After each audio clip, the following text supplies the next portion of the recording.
ახალი ამბები საქართველოს პარლამენტი დღეს მუშაობას ასრულებს საკანონმდებლო ორგანოში, რის გარეშე სხდომა გაიმართება, სადაც დეპუტატები დარჩენილ კანონპროექტებს უყრიან კეთს.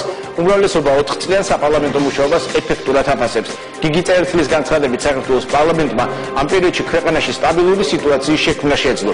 განსხვავებული მოსაზრება აქვს ოპოზიციის წარმომადგენლებს. ლევან ვეფხვაძე განმარტავს, რომ საკანონმდებლო ორგანომ სასურველ შედეგს ვერ მიაღწია. დღესვე დეპუტატები მესამე მოსმენით მთავრობის მიერ წარმოქმნილ ინიციატივას განიხილავენ, რომელიც მთავრობის სტრუქტურების უფლება-მოსილებებისა და საქმიანობის შესახებ ცვლილებებს ეხება. ცვლილებების თანახმად უქმდება მთავრობის კანცელარიის უფროსის თანამდებობა, როგორც მინისტრთა კაბინეტს, ისე კანცელარიის აპარატს პრემიერ-მინისტრი უხელმძღვანელებს.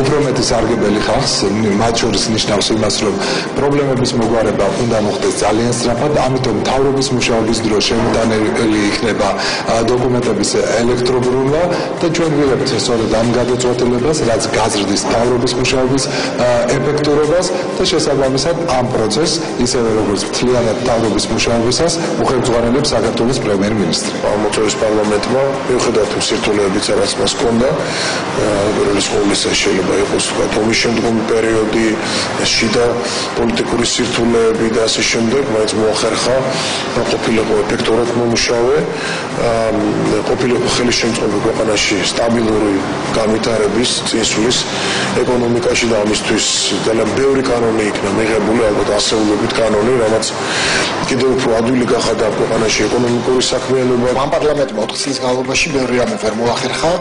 ვერ მოახერხა ის, რომ ბიუჯეტი არ იყო ჩვენი მოსახლეობისთვის, ის, რომ ჩვენი შვილებისთვის განათლება კვლავ პრობლემაა, ის, რომ მათი მშობლებისთვის დასაქმება